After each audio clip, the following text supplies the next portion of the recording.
Welcome to the RV Park Mastery Podcast, where you will learn the correct way to identify, evaluate, negotiate, perform due diligence on, renegotiate, finance, turn around, and operate RV parks. And now, here is your host, the fifth largest owner of RV and mobile home parks in the U.S., Frank Rolfe. Most RV parks do well, but some fail. And it's very important to learn from those mistakes. This is Frank Rolfe, the RV Park Mastery Podcast. We're going to be talking about lessons learned from failed RV parks. Most of these came from stories from bankers or people who had purchased RV parks in foreclosure. Because let's face it, there's probably no greater affirmation that you did a bad job than have your RV park foreclosed on after you buy it. So let's just jump right into what are the key things that I've seen or heard of failed RV parks, and then also if there's a way to mitigate those issues. The first one is just overpaying for the property. That's the cardinal sin. You pay too much. As a result, you can't make your note payment. Nothing goes your way. Nothing works for you because your expenses exceed your revenues, or the difference between your revenues and your expenses is not great enough to cover your debt. Now, how does that happen? How does someone come to pay too much for an RV park? Well, that just comes back to strictly just the numbers and their ability to forecast the budgets. If you don't feel like you've got the math skills to do a good budget, you need to have somebody else do it for you. Because saying you didn't do well in math and only did well in English in school, that is no excuse when it's time to make your monthly note payment. So you've got to make sure you've got a good budget. Now, a good budget should have three categories: best case, worst case, and realistic case, because we don't all hit all of our targets. So you want to make sure in the worst case scenario that you're paying a price that will allow you to get that note paid. You cannot have it where you at any time are in a position where you can't pay the mortgage. Your best case should be wildly profitable to you. And then your realistic case is somewhere in between where you're covering the note and making plenty of money in addition to that. But if you aren't doing a best, worst, realistic budget, or even a budget at all, there's absolutely no way you're going to succeed, because unless you're enormously lucky, none of those numbers are going to work out for you. Next, bad location. Now, real estate is all about location, right? Location, location, location. And some people lose sight of that, and they think that RV parks, for some reason, are not reliant on a location, but clearly that's completely wrong. Sometimes they'll buy an RV park that seems inexpensive, and they'll try and sell themselves on the fact it will work out even though it has a bad location. It's not going to happen. If you have a bad location, and that can be defined many different ways. With an RV park, a bad location might be a location that no one really wants to stay. There's nothing to do there. No one wants to head there. It's not really a destination. Or even in a desirable area, it can be a terrible location that's very, very hard to get to, or it's very, very hard to find, or there's actually no road that really gets you there that most people want to travel. Roads are too narrow, they're gravel, no one wants to drive their RV down it. So the bottom line is, if you have a bad location, once again, you're going to fail.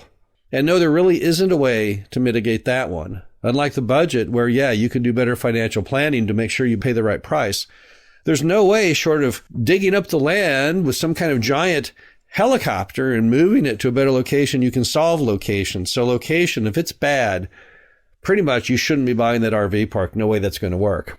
The third item is water, sewer, electricity, any kind of utility system failure or continuing failure. If you do not have the ability to have a working well, if your electrical system is breaking and going out constantly, that's not going to work for you. And the problem is some buyers of RV parks don't do any due diligence on those utilities, and they additionally have no capital to fix them when they go out. So what happens is they can't supply the most basic of necessities. And if your customers find that they don't have electricity, they're going to be very mad, and they're going to tell all their friends and neighbors on social media, this property is a disaster. In some cases, you may end up getting fined by such groups as the EPA if your water contains substances which you're not supposed to drink.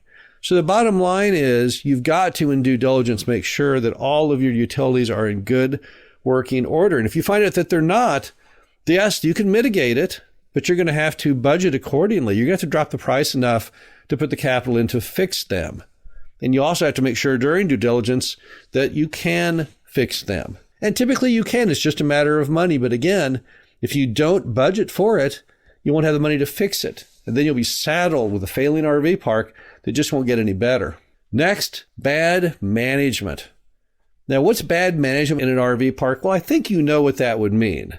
That would mean such basic necessities as you simply don't answer the phone or don't have any kind of working reservation system, or greeting your customers with a snarl and not having any goal of making sure that they're in any way happy with their stay. Maybe it's simply the fact that you're bad at managing the staff. The staff doesn't tend to anything. They don't mow. They don't clean any of the amenities. Nothing's working out. So there's many ways you can be a terrible manager, and all those methods end up in a crisis and a disaster. We once bought a property in foreclosure. It was the oddest thing. Normally when you buy a property in foreclosure, there's something terribly wrong with it. And you're trying to debate, well, could I buy it at an inexpensive price from the bank in foreclosure and then make necessary changes to it to bring it back to life and be successful? This one was different. When I got there, I had to be in the wrong property because the property was immaculate. Nope, that was the right one. I was puzzled. How in the world could this be in foreclosure? Maybe it was the price. But no, it wasn't the price. They told us how much the note balance was, and we're simply trying to get someone who would buy it for the remaining note balance. So we were puzzled, and then we came to find out it was just literally bad management. The person who ran it, they just had no skills at all. They couldn't collect the rent. They couldn't get anything done correctly. So the bottom line was the numbers just didn't work, and as a result, they couldn't pay the mortgage. Sometimes it's simply human error that creates the problem with the RV park. And of course, the great thing about those kind of turnarounds are, that's easy to fix. That's very inexpensive to fix that kind of issue. Now, do make sure in your diligence to make sure that it really is human error and not some other big or latent defect. But it's not uncommon with RV parks, particularly if you have a mom and pop who does not know what they're doing, who bought the RV parks. They thought it was a good idea, but did not in any way attempt to learn anything about the business at all. No investment in their education whatsoever. They close on it, they show up, they self-manage, and they drive the thing right into the ground. It's happened many times. I've been in an RV park that was on an honor system. Can you believe this? They had a box with a slot in it and a sign that said, "We are on an honor system. Please deposit $30 every night you stay here in this box." What in the world kind of management system is that? You think people did that? More importantly, do you think that people every once in a while broke open the padlock on the box, which you could do easily with a pair of bolt cutters to take out whatever cash was inside?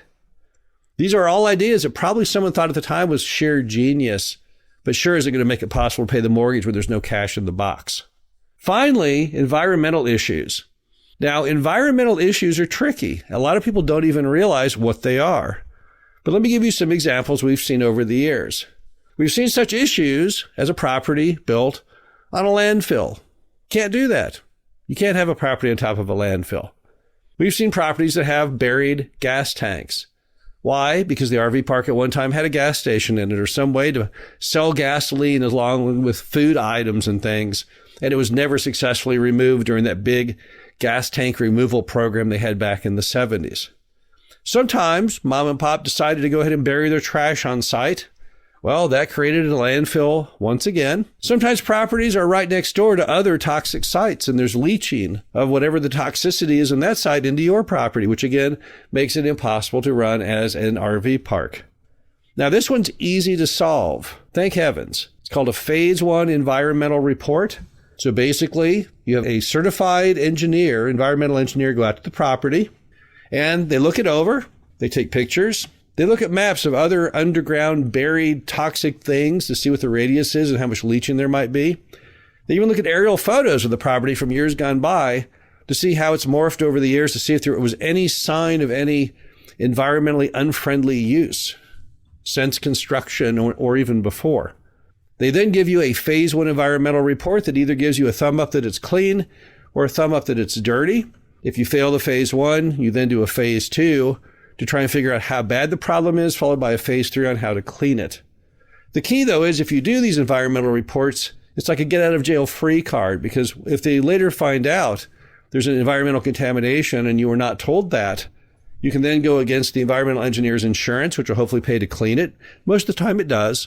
Or if it's a Superfund site, at least you're off the hook. They're not going to come after you for that horrendous, crushing price to fix it.